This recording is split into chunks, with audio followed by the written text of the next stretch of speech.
Hi and welcome back to the awareness playlist, जिसमें मैं कुछ ऐसे इश्यूज़ के बारे में बात करती हूँ जो मेरे लिए बहुत इम्पोर्टेंट है। तो आज मैं आपको एक कहानी सुनाना चाहती हूँ। आपने हॉलोकॉस्ट के बारे में सुना होगा। हॉलोकॉस्ट वो एक हिस्टोरिकल इवेंट था और बहुत एक बुरा इवेंट था जो कि दुनिया के वर्स्ट अट्रॉसिटीज़ में गिना जाता है।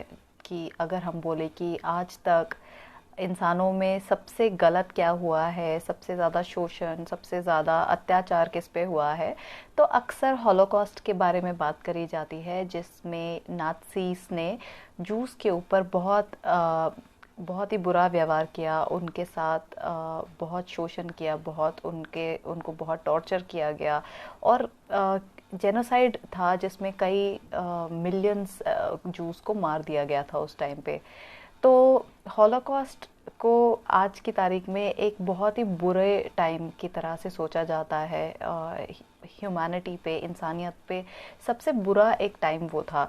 तो अगर किसी से आप पूछेंगे कि हिस्ट्री में सबसे बुरे इवेंट्स में से कुछ इवेंट्स गिनाए जाए, तो हो सकता है कि हॉलोकॉस्ट टॉप उन इवेंट्स में गिना जाए।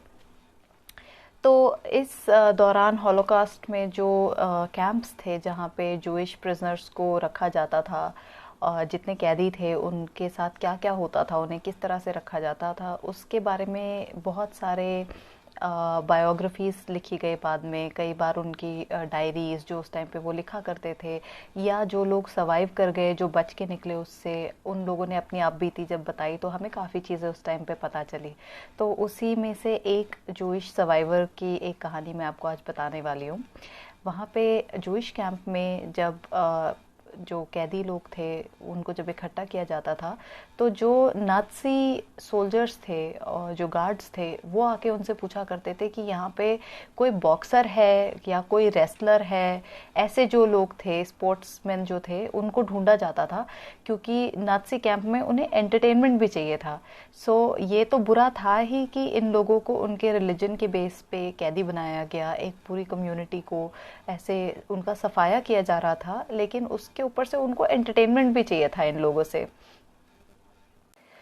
तो जब उनसे पूछा जाता था कि यहाँ पे कोई बॉक्सर है या कोई रेसलर है, तो एक टाइम पे बॉक्सर्स को ढूंढा जा रहा था, क्योंकि वो नाज़ी कैंप्स में मैचेस कराना चाहते थे अपने एंटरटेनमेंट के लिए। तो जब उन्होंने आके पूछा यहाँ कोई बॉक्सर है, तो वहाँ पे एक बहुत यंग लड़का था, उसका नाम था सलामो अरोक। उसने बोला हाँ जी मैं हूँ बॉक्सर। तो उसको बुलाया गया और उसको बताया गया कि तुमको अब मैचेस लड़ने हैं। तो ये मैचेस जो थे ये इतने दर्दनाक और इतने इनह्यूमन मैचेस हुआ करते थे, क्योंकि उसको पहली बात तो सही पोषण नहीं मिलता था, इतना न्यूट्रिशन नहीं मिलता था कि वो एक स्ट्रॉन्ग कंपेटिटिव बॉक्सर बन के फाइट कर सके। क्योंकि एक स्पोर्ट्समैन की तो खुराक जो होती है, जिस तरह से उनको खाना, जिस तरह की उनकी डिसिप्लिन होता है, उनकी प्रैक्टिस होती है, वो सब एक अलग ही लेवल पे होती है। तो एक प्रिजनर जो भूखा मर रहा है, जिसको खाना ठीक से नहीं मिल रहा, आराम ठीक से नहीं मिल रहा, हाइजीन नहीं मिल रहा, वो कैसे लड़ेगा? तो पहली बात तो उसी की हालत इतनी अच्छी नहीं होती थी कि वो फाइट कर सके।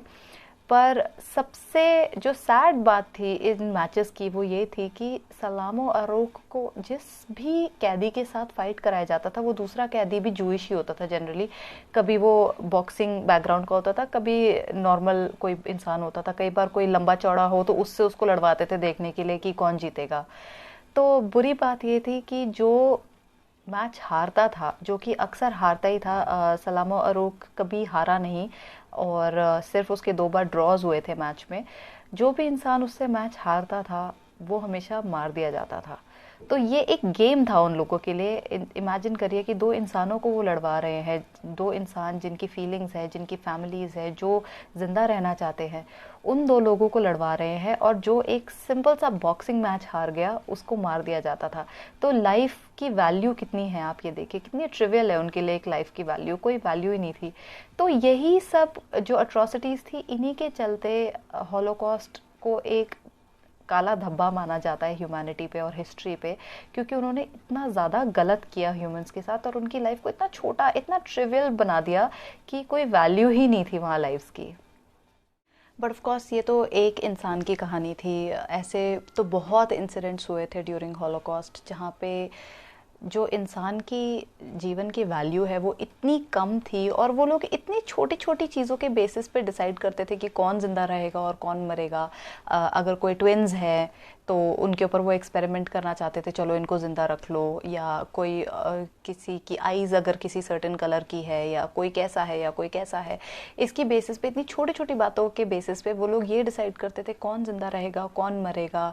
और इतने लार्ज स्केल पे मर्डर्स होते थे और एग्जीक्यूशंस होते थे कि मतलब आज तक हम सोच के बिल्कुल कांप जाते हैं हम लोग कि किस बेसिस पे लोगों को मारा जाता था उस टाइम पे। अब आप सोच रहे होंगे कि मैं अचानक से ये हॉलोकॉस्ट की कहानियाँ क्यों सुनाने लग रही हूँ। तो अगर मैं इसको इक्वेट करूँ आज के टाइम से और आज के हमारे डिसीजंस से, तो कभी भी आप ऐसे सोच सकते हो कि आप भी कुछ ऐसा सिमिलर कर रहे हो जो हॉलोकॉस्ट के टाइम पे नाज़ीज़ करते थे। तो अगर मैं एक बहुत सिंपल सा आपको एक एग्जांपल दूं कि अगर मान लो आप किसी रेस्टोरेंट में खाना खाने गए हो और मेन्यू आप देख रहे हो कि आपको क्या खाना है, और आप बोलो कि आज तो पनीर खाने का मन कर रहा है, मान लो पनीर मोमोज खाने का मन कर रहा है, और आपका दोस्त बोले मेरा तो चिकन मोमोज खाने का मन कर रहा है। तो एक ही डिश के दो फ्लेवर्स है, एक पनीर है एक चिकन है, मटन भी हो सकता है, वेजिटेरियन भी हो सकता है, कुछ भी हो सकता है।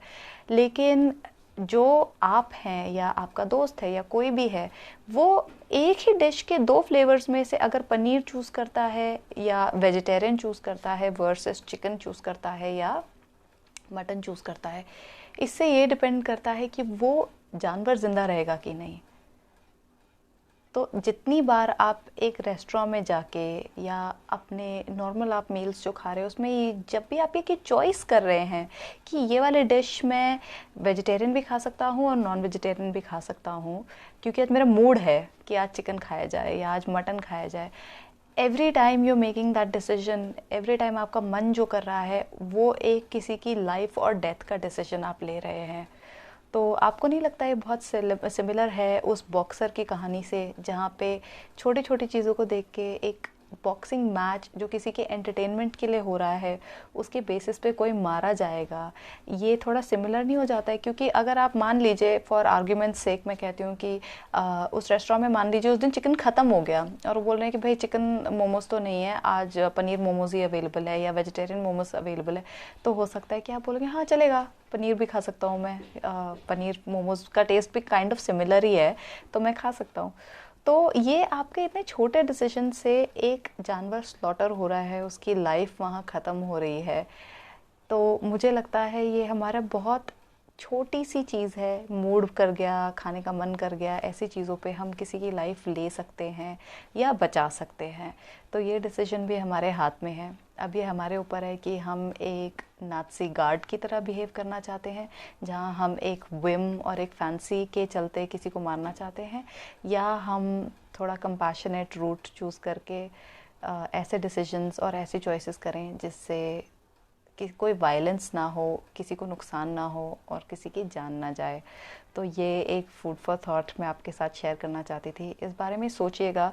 बहुत मैंने देखा है कि जो लोग नॉन वेजिटेरियंस हैं उनको ये बहुत कंप्लेंट रहती है कि आप लोग ज्ञान बहुत बांटते हो, वेजिटेरियंस और वीगन्स जो हैं, बड़ी नफरत है हमको आप लोगों से, क्योंकि आप ना आप में सुपीरियोरिटी कॉम्प्लेक्स है, you sit on your high horse, जहाँ से बैठ के आप ज्ञान बांटते हो और ऐसे दिखाना चाहते हो कि हम तो तुमसे बहुत अच्छे हैं, तुम बहुत गलत कर रहे हो। तो इसको कभी भी मैं ऐसे किसी को फोर्स नहीं करना चाहूँगी या इन्फ्लुएंस नहीं करना चाहूँगी कि ये गलत है करके आप छोड़ो। मैं ये ज़रूर चाहूँगी कि इस बारे में आप लोग सोचो, और इसलिए मैं फूड फॉर थॉट्स और पॉइंट्स ऑफ थिंकिंग मैं शेयर करती हूँ कि आप सोचिए इस बारे में कि आपको क्या लगता है, and do you feel some sort of a realization, आपको खुद से कुछ रियलाइज़ होता है, खुद आपकी अवेयरनेस कुछ अगर बढ़ रही है तो ही फ़र्क आएगा, किसी के बोलने पे तो कोई भी कुछ नहीं करेगा। और मैं ये चाहती हूँ कि आप केवल इस बारे में सोचें कि आपके जो एक्शंस है, आपके जो चॉइसेस है, इतने सिंपल चॉइसेस, इनके कॉन्सिक्वेंसेस क्या है और कौन भुगत रहा है इसके कॉन्सिक्वेंसेस। तो मुझे लगता है कि आजकल कन्वीनियंस इतना ज़्यादा हो गया है, जैसे आप किसी बर्गर जॉइंट पे चले गए, वहाँ जाके आप बोल रहे हो, वो बोलते हैं sir can I take your order, you say I want a burger, veg और non veg, and you like chicken, you know, non veg. तो मतलब it's a matter of a second जहाँ पे आप डिसाइड कर लेते हो वेज या चिकन या मटन ऐसे। तो ये इतना ज़्यादा कन्वीनियंट हो गया है कि आई थिंक अगर आपको जब नॉनवेज खाना है, अगर आप किसी स्लॉटर हाउस में या बुचरी पे जाके आप देख रहे हैं आपके सामने कोई जानवर स्लॉटर हो रहा है और blood and meat and all of that आप देख रहे हैं और फिर वो पैकेज होके आपको मिल रहा है, तो आई थिंक हमें ना रियलाइजेशन थोड़ा सा ज़्यादा होगा शायद उस केस में, क्योंकि हमारे सामने कोई मर रहा है और पैक किया जा रहा है मेरे लिए।